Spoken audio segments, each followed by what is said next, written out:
Hello everyone and welcome back to this beautiful channel Nisha and Ranchi. और इस video में हम देखने वाले हैं डीएनए और आरएनए के बीच में डिफरेंस। और इस वीडियो के लास्ट तक आप जान जाएंगे कि डीएनए और आरएनए में से कौन सा बेटर जेनेटिक मटेरियल है। और ये क्वेश्चंस बहुत बार पूछे जाते हैं कि किस वजह से डीएनए की स्टेबिलिटी बढ़ रही है, किस वजह से आरएनए जो है वो लीस्ट स्टेबल हो जाते हैं। ऐसे बहुत सारे क्वेश्चंस बनते हैं। तो whether you are preparing for board examination, CUET या फिर नीट के लिए, ये टॉपिक आपको डेफिनेटली बहुत हेल्प करने वाला है।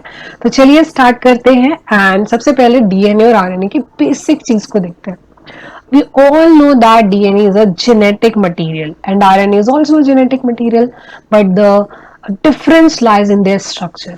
And the number one difference is in their structure. जो DNA है वो कैसा है, डबल स्ट्रैंडेड है। ये एक स्ट्रैंड हो गया, ये दो स्ट्रैंड हो गया, और ये दोनों स्ट्रैंड कैसे है, इस तरीके से हेलिकल फॉर्म में अरेंज्ड है। And this is a double stranded helical structure, whereas the RNA is a single stranded one. Right, RNA का स्ट्रक्चर कैसा है, सिंगल स्ट्रैंडेड है। कैसा है, सिंगल स्ट्रैंडेड है। ओके, सिंगल स्ट्रैंडेड है। अब यहाँ पे देखो डीएनए का स्ट्रक्चर और आरएनए के स्ट्रक्चर में हमें दो अलग अलग शुगर मिलती है। In case of DNA we get deoxyribose sugar and RNA में हमें मिलती है राइबोस शुगर। इनका जो फॉर्मूला होता है ना, इसमें थोड़ा सा बस डिफरेंस होता है। वो ये होता है कि जो सेकेंड कार्बन है ना हमारे पास, you can see here, second carbon जो है हियर, सेकेंड कार्बन जो रहता है यहाँ पे in case of DNA hydrogen atom है, whereas here we have OH group attached at 2 prime carbon, right? यहाँ पे देखो आप कैसे काउंटिंग कर सकते हैं। I'm telling you, here 1, here 2, here 3, here 4 and this is 5, right? तो यहाँ पे आप देखो 2 प्राइम में क्या है, OH ग्रुप है in case of RNA। Okay, तो ये था दूसरा difference. And the number third is, you all know that, again मैंने आपको बहुत बार बताया है, और अगर नहीं बताया तो अभी सुन लो यार। प्यूरिन होता है और एक होता है पिरिमिडिन। तो प्यूरिन जो होता है, पिरिमिडिन होता है, ये दोनों क्या है, nitrogenous basis, right? Nitrogenous basis होता है।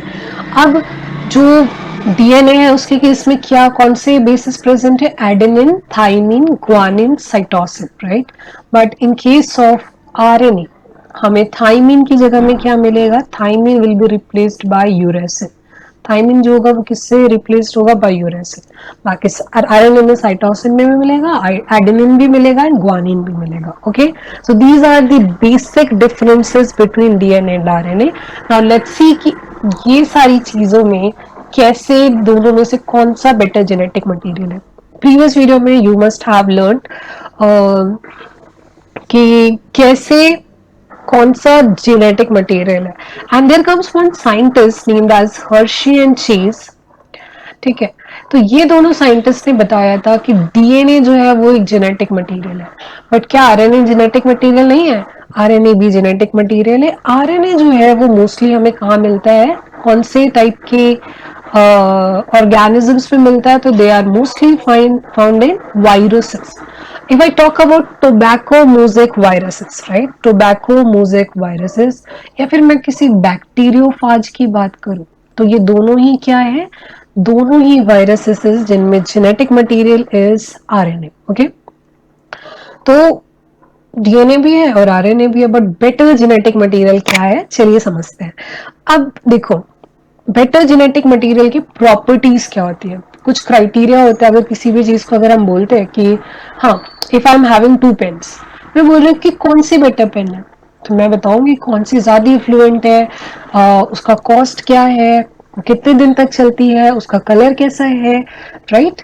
तो उसमें उसको लिखने में कंफर्ट कितना होता है। So these are the criteria जिससे मैं बता सकती हूँ कि which one is better pen, right? Similarly genetic material की अगर हम बात करें तो अब हम देखेंगे कि कौन सा जेनेटिक मटेरियल बेटर है। तो पहला बेटर जेनेटिक मटेरियल का क्राइटेरिया है, it should be able to generate its replica, right? उसको अपना रेप्लिका प्रोड्यूस करना चाहिए। रेप्लिका मतलब क्या, एक जेनेटिक मटेरियल था, अब उससे हमें दूसरा जेनेटिक मटेरियल बनाना है, राइट? तो रेप्लिका जो जेनरेट कर पाएगा, it's a better genetic material. Second is, it should be stable chemically and structurally. Chemically और स्ट्रक्चरली उसे स्टेबल होना चाहिए। ऐसा नहीं कि ऑर्गेनिज्म का जेनेटिक मटेरियल वो पैदा हुआ तो कुछ और था एंड व्हेन इट्स ग्रोइंग उसका जेनेटिक मटेरियल ही बदल गया। Okay, so it should not be very easily changeable. तो ये स्टेबल होना चाहिए chemically and structurally. Number third criteria is it should provide a scope for slow changes, mutation that are required for evolution.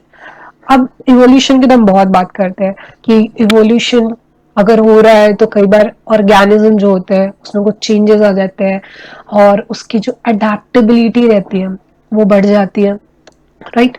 तो mutation which is also called as slow changes के लिए mutation होना भी जरूरी है। तो जिस जेनेटिक मटेरियल में म्यूटेशन हो पाएगा that is better genetic material. And the last criteria we are having is the genetic material should be able to express itself in the form of Mendelian character, right? Mendelian characters को भी वो follow करना चाहिए। Now, number 1 is we have a base pairing rule, right? अब ये base pairing rule क्या था, याद है आपको? बेस पेयरिंग रूल क्या था? अब जैसे हमने बात की थी, जैसे यहाँ पे देख लो, जैसे ये डीएनए का स्ट्रैंड है, यहाँ पे क्या है, एडेनिन है, यहाँ पे मैंने ले लिया guanine, cytosine, adenine, adenine and thymine. अब base pairing rule says that adenine जो होता है वो किससे पेयर करता है, थाइमिन से। Guanine pairs with cytosine and cytosine के आगे क्या लग जाएगा, guanine, adenine के आगे thymine, thymine adenine, right. So this is base pairing. Adenine thymine के बीच में होगा डबल बॉन्ड, ग्वानिन साइटोसिन के बीच में होगा triple bond. Okay, so this is rule of base pairing. और अगर यहाँ पे आरएनए रहता तो ये थाइमिन की जगह क्या पे क्या आ जाता, यूरेसिल आ जाता। यहाँ पे थाइमिन की जगह क्या आ जाता, यूरेसिल आ जाता। सो बेस पेयरिंग मतलब आपको समझ में आ गया कि बेस पेयरिंग क्या होता है। जो भी हमारे पास नाइट्रोजनस बेस है उसकी एक बेस पेयरिंग होती है with different type of nitrogenous base, right. और ये फिक्स्ड होता है कि एडेनिन थाइमिन के साथ ही बेस पेयरिंग करेगा, ग्वानिन साइटोसिन के साथ ही करेगा। तो ये दोनों केसेस में पॉसिबल है in case of both DNA and RNA, right. तो बेस पेयरिंग का रूल जो है वो क्या, दोनों ही फॉलो कर रहे हैं। सेकेंड थिंग इज, अगर हम जेनेटिक मटेरियल की बात करें तो हमने बोला कि स्टेबल होना चाहिए, अलग अलग लाइफ साइकिल में भी स्टेबल होना चाहिए, अलग अलग एज में भी स्टेबल होना चाहिए, अलग अलग फिजियोलॉजी में भी स्टेबल होना चाहिए, राइट। अब देखते हैं इनमें से कौन सा बेटर स्टेबल होता है, राइट।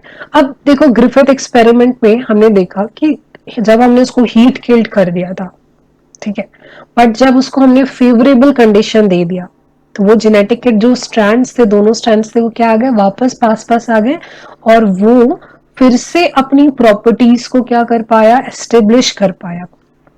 तो जो जेनेटिक मटेरियल जो होगा वो ज्यादा स्टेबल होगा, जो कि जैसे कि डीएनए जो वो ज्यादा स्टेबल है because it has two strands being complementary if separated by heating come together when appropriate conditions are provided। ये हमने कहा देखा था in case of Griffith experiment, right।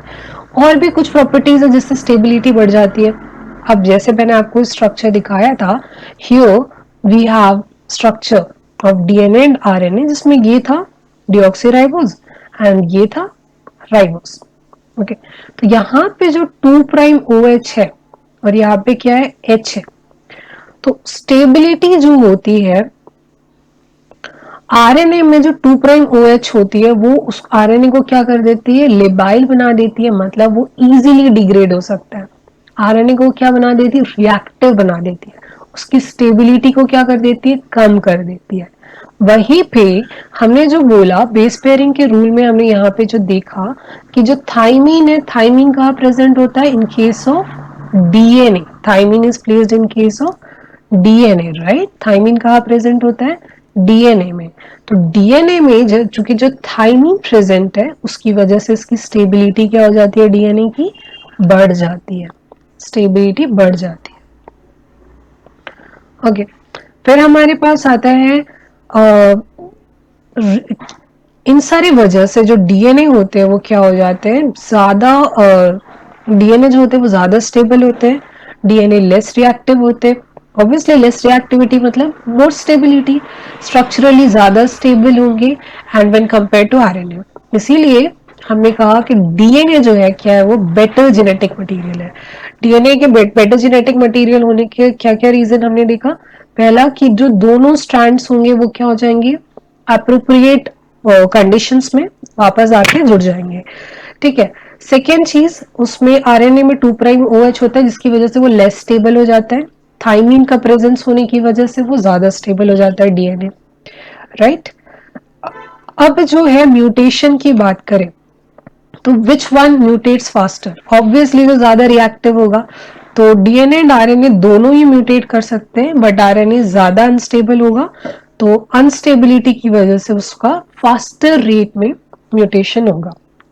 Then we have one more thing to discuss about RNA जो है, जैसे हमारे पास RNA, हमने देखा था कि हमारे पास एक सेंट्रल डॉग्मा नाम की एक प्रोसेस आती है, and where what happens, DNA converts into RNA and RNA is converted, RNA forms protein, RNA convert नहीं होता है but it takes part in formation of protein। DNA से RNA बना तो उसको हमने क्या बोला था, ट्रांसक्रिप्शन, राइट। एंड RNA से प्रोटीन बनने को हमने क्या बोला, translation, right, transcription and translation. अब आरएनए से डायरेक्टली हम देख रहे प्रोटीन बन रहा है, बट डीएनए से प्रोटीन बनने के लिए आरएनए का बनना जरूरी है, right. So this line says the same thing, RNA can directly code for the synthesis of protein, like you can C, hence can easily express the characters, और characters को वो easily express कर रहा है, right, whereas DNA is dependent on RNA for synthesis of proteins, therefore the protein synthesis machinery has evolved around RNA। तो इन सब चीजों से, ये सारी चीजें जो हमने पढ़ी है and the structure we have seen, we can conclude that जो ज्यादा स्टेबल जेनेटिक मटेरियल है वो क्या है, डीएनए है। DNA is more stable genetic material, but RNA जो है वो क्या है, कैरेक्टर